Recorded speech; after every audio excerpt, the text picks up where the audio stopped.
ഞാൻ പറഞ്ഞല്ലോ വളരെ സ്ട്രിക്റ്റായിരുന്നു. അപ്പോൾ ഒരു കാത്തലിക് ഹോസ്റ്റലുണ്ട്. ഞങ്ങൾ കാത്തലിക്സ് ആയിട്ടുള്ള കുട്ടികളൊക്കെ ഒരു പള്ളിക്കടുത്ത് തന്നെയുള്ള 4 ബ്ലോക്കിലായിട്ടാണ് ഞങ്ങളെ താമസിപ്പിക്കുക. അപ്പോൾ ദിവസവും രാവിലെ കുർബാനയ്ക്ക് പോകണം. 6:30 മണിക്ക് പള്ളിയിൽ കുർബാനയുണ്ട്. അതിന് പോകണമെന്നുള്ള കമ്പൽസറിയാണ്.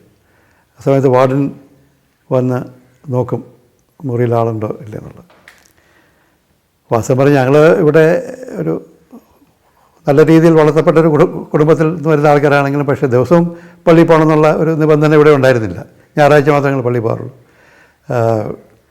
അപ്പോൾ അവിടെ ചെന്ന് പ്രത്യേകിച്ച് എൻ്റെ മൂത്ത ജ്യേഷ്ഠൻ ജോർജ് ചെറിയൻ, വക്കച്ചൻ എന്ന് വിളിക്കുന്ന ജോർജ് ചെറിയൻ, പുള്ളി രാവിലെ എണീക്കാനൊക്കെ അല്പം ബുദ്ധിമുട്ടുള്ള ഒരാളായിരുന്നു. അപ്പം പുള്ളി പള്ളിയിൽ പോകില്ല. അപ്പം വാർഡൻ ഫാദർ സൂസയാണ്. ഫാദർ സൂസെ പുള്ളിയായിട്ട് വലിയ ഈ കാര്യത്തിൽ വലിയ അഭിപ്രായ വ്യത്യാസമുണ്ടായിരുന്നു. അപ്പോൾ ചേട്ടൻ കുറച്ച് കഴിഞ്ഞപ്പോൾ ഒരു പ്രകാശൻ എന്ന് പറഞ്ഞൊരു പ്യൂണുണ്ട് അവിടെ ഈ ബ്ലോക്ക് നോക്കുന്നത്.